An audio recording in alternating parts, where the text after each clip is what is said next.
નમસ્તે. ધોરણ 1થી 5ના સરકારી પ્રાથમિક શિક્ષક બનવાનું સપનું જોતા તમામ ભાવિ શિક્ષકોનું આ ખાસ વિશ્લેષણમાં સ્વાગત છે. ટેટ 1ની પરીક્ષા એ આપણી કારકિર્દીનું પહેલું અને સૌથી મહત્વનું પગથિયું છે, ખરું ને? ઘણીવાર એવું બને છે કે પુષ્કળ મહેનત કરવા છતાં માત્ર યોગ્ય દિશાના અભાવે ઉમેદવારો સફળતાથી થોડા માટે રહી જાય છે. એટલે જ આજના આ સેશનમાં આપણે ટેટ 1ની તૈયારી માટેની એક એકદમ સચોટ અને પ્રેક્ટિકલ વ્યૂહાત્મક રૂપરેખા પર ચર્ચા કરવાના છીએ. કોઈપણ ગંભીર ઉમેદવાર માટે એક વાત બિલકુલ સ્પષ્ટ હોવી જોઈએ. આપણો ફાઇનલ ટાર્ગેટ 120 કે તેથી વધુ સ્કોરનો જ હોવો જોઈએ. જુઓ, આ સ્કોર કંઈ રાતોરાત કે માત્ર નસીબના જોરે નથી મળતો, બરાબર? એના માટે આપણે દિશાહીન અને આડેધડ મહેનતમાંથી બહાર આવીને એકદમ કડક વ્યૂહાત્મક આયોજન કરવું પડશે. કારણ કે 120+ આંકડો એટલે મેરિટ લિસ્ટમાં આપણી જગ્યા 100% કન્ફર્મ. આ જબરદસ્ત લક્ષ્યાંક સુધી પહોંચવા માટે આપણે 5 મૂળભૂત સ્તંભો પર ફોકસ કરવાનું છે. પહેલું, પરીક્ષાનું માળખું. બીજું, મનોવિજ્ઞાનની સમજ. ત્રીજું, પાઠ્યપુસ્તકોનું મહત્વ. ચોથું, ભાષાની તૈયારી. અને છેલ્લે મોક ટેસ્ટ. બસ આ 5 બાબતો જ આપણો પાયો છે. તો ચાલો સૌથી પહેલા સ્તંભથી શરૂઆત કરીએ. પરીક્ષાનું માળખું અને આપણા લક્ષ્યાંકો. સાદી ભાષામાં કહીએ તો યુદ્ધના મેદાનને બરાબર સમજવું. તમને ખ્યાલ છે, આ પરીક્ષાના નિયમો જ આપણી સૌથી મોટી તાકાત બની શકે છે. આપણી પાસે 150 મિનિટ છે અને 150 પ્રશ્નો છે, એટલે કે હરેક પ્રશ્ન માટે પૂરી 1 મિનિટ. અને સૌથી મોટો પ્લસ પોઈન્ટ, અહીં 0 નેગેટિવ માર્કિંગ છે. કોઈ જ માર્ક કપાવવાનો ડર નથી. એટલે આપણી સૌથી પહેલી વ્યૂહરચના એ જ હોવી જોઈએ કે 150 મિનિટનું એવું શાનદાર મેનેજમેન્ટ કરીએ કે જેથી એક પણ પ્રશ્ન અટેમ્પ્ટ કર્યા વગરનો ન છૂટી જાય. હવે પેલા 120+ના જાદુઈ આંકડા સુધી પહોંચવાનું ગણિત સમજીએ. આપણી પાસે 5 મુખ્ય વિષયો છે અને દરેકના 30 માર્ક્સ છે. બાળ વિકાસ, ગણિત, પર્યાવરણ, ગુજરાતી અને અંગ્રેજી. જો આપણે દરેક વિષયમાં સરેરાશ 25 માર્ક્સ લાવવાનો ટાર્ગેટ સેટ કરીએ તો 120નો સ્કોર એકદમ ઇઝીલી કવર થઈ જાય. કદાચ એવું બને કે કોઈ એક વિષય થોડો નબળો હોય તો બીજા કોઈ મજબૂત વિષયમાં વધારે માર્ક્સ ખેંચીને એને સરભર કરી શકાય. પણ હા, સરેરાશ 25નો ટાર્ગેટ મગજમાં એકદમ ફિટ રાખવાનો છે. હવે વાત કરીએ બીજા અને કદાચ સૌથી રસપ્રદ સ્તંભની, બાળ વિકાસ અને મનોવિજ્ઞાન. આ ખરેખર સમજણનો વિષય છે. એક વાત ક્લિયર કરી દઈએ, મનોવિજ્ઞાન એ જરાય ગોખવાનો વિષય નથી. માત્ર જાડી ચોપડીઓમાંથી વ્યાખ્યાઓ રટી લેવાથી આ વિભાગમાં સ્કોર નહીં થાય. અહીં સફળતા ત્યારે જ મળે જ્યારે આપણે એક શિક્ષક તરીકે વર્ગખંડની વાસ્તવિક પરિસ્થિતિને સમજીએ. ક્લાસરૂમમાં બેઠેલા બાળકની માનસિકતા કેવી હશે, એ નવી વસ્તુઓ કેવી રીતે શીખશે, બસ પરીક્ષામાં આ જ પ્રકારની પ્રેક્ટિકલ સમજણની કસોટી થવાની છે.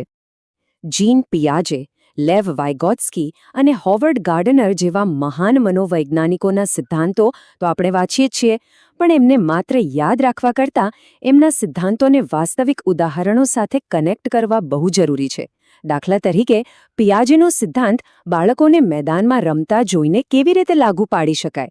જો આ પ્રેક્ટિકલ રીતે વિચારવાની ટેવ પાડી દીધી તો સમજો કે આ પરીક્ષાની અડધી જંગ આપણે અહીં જ જીતી ગયા. ત્રીજો સ્તંભ એટલે પાઠ્યપુસ્તકો. અને ચાલો અહીં એક બહુ મોટી ગેરસમજ દૂર કરીએ. મોટાભાગે જોવા મળે છે કે ઉમેદવારો બજારમાં મળતી આકર્ષક અને મોંઘી ગાઈડબુક્સ પાછળ દોડતા હોય છે. પણ હકીકત એ છે કે સાચું જ્ઞાન અને માર્ક્સ બંને માત્ર ને માત્ર રાજ્ય સરકારના GCERTના સત્તાવાર પાઠ્યપુસ્તકોમાં જ છુપાયેલા છે. ખાસ કરીને ગણિત અને પર્યાવરણ જેવા વિષયો માટે આ સ્ટાન્ડર્ડ પુસ્તકો સિવાય બીજું કંઈ જ વાંચવાની જરૂર નથી. આ જ આપણો મજબૂત પાયો છે. અહીં એક બહુ જ મહત્વનો રોલ યાદ રાખવાનો છે. ધોરણ 3થી 5ના GCERT પાઠ્યપુસ્તકોને એકવાર નહીં પણ પૂરા 3 વાર વાંચવા પડશે. ખાસ કરીને પર્યાવરણ માટે આસપાસ, વિજ્ઞાન અને સામાજિક વિજ્ઞાનના પાયાના મુદ્દાઓ. 3 વાર વાંચવાનો ફાયદો એ છે કે આપણો બેઝ એટલો પાવરફુલ બની જાય છે કે પછી પેપર સેટર ગમે તેવો ટ્વિસ્ટ કરીને પ્રશ્ન પૂછે, આપણને જરાય ગૂંચવણ નહીં થાય. ચાલો હવે ચોથા સ્તંભ તરફ આગળ વધીએ, જે છે ભાષા અને વ્યાકરણની તૈયારી. આ વિભાગ કુલ 60 માર્ક્સ કવર કરે છે. આ 60 માર્ક્સમાંથી મેક્સિમમ માર્ક્સ કવર કરવા એકદમ સરળ છે. શરત માત્ર એટલી કે તૈયારી સાચી દિશામાં હોવી જોઈએ. ગુજરાતી વ્યાકરણમાં સમાનાર્થી, વિરુદ્ધાર્થી અને રૂઢિપ્રયોગો ક્યાંથી કરવાના સીધા પાઠ્યપુસ્તકના અંતે આપેલા શબ્દભંડોળમાંથી જ. અને અંગ્રેજી માટે બહુ જટિલ ગ્રામરમાં પડવાની કોઈ જ જરૂર નથી. માત્ર ટેન્સીસ એટલે કે કાળ અને આર્ટિકલ્સ જેવા એકદમ મૂળભૂત વિષયો પર પકડ જમાવો. આ દેખાવમાં સાવ સરળ લાગતા ટોપિક્સ જ ફાઇનલ મેરિટ લિસ્ટમાં આપણું નામ લખાવશે. અને હવે આવે છે આપણી તૈયારીનો અંતિમ અને પાંચમો સ્તંભ, મોક ટેસ્ટ અને ટાઈમ મેનેજમેન્ટ. અત્યાર સુધી જે વાંચ્યું છે તેને પરફોર્મન્સમાં બદલવાનો સમય.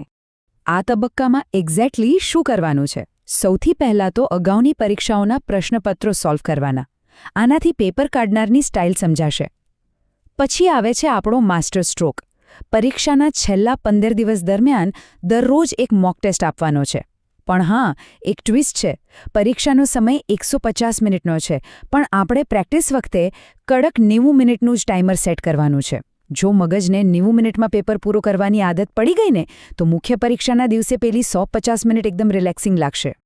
આ 90 મિનિટવાળી ડેલી પ્રેક્ટિસ એ એવો કિમિયો છે જે પરીક્ષાના ડરને જડમૂળમાંથી કાઢી નાખશે. વારંવાર પ્રેશરમાં પેપર આપવાથી આપણો આત્મવિશ્વાસ એકદમ બુલંદ થઈ જાય છે. ફાઇનલ એક્ઝામના દિવસે કોઈ ગભરામણ નહીં થાય, કારણ કે આપણું માઇન્ડ ઓલરેડી એ સ્પીડ પર કામ કરવા માટે ટ્રેન થઈ ચૂક્યું હશે. તો મિત્રો, ટેટ 1ની પરીક્ષા ક્રેક કરવા માટેની આ પરફેક્ટ વ્યૂહાત્મક રૂપરેખા હવે તમારી સામે છે. સિલેબસનું માળખું, પ્રેક્ટિકલ મનોવિજ્ઞાન, GCERTના પાઠ્યપુસ્તકો, ભાષાની સ્માર્ટ તૈયારી અને ટાઈમરવાળી મોક ટેસ્ટ. આ 5 હથિયારો હવે આપણી પાસે છે. પણ જતાં એક બહુ જ મહત્વનો પ્રશ્ન જાતને પૂછવાનો છે. શું આપણી આજની રોજિંદી અભ્યાસની ટેવ પેલા 120+ લક્ષ્યાંક સુધી પહોંચવા માટે કાફી છે ખરી? બસ આત્મનિરીક્ષણ કરો અને સાચી દિશામાં મહેનત શરૂ કરી દો. સફળતા ચોક્કસ મળશે.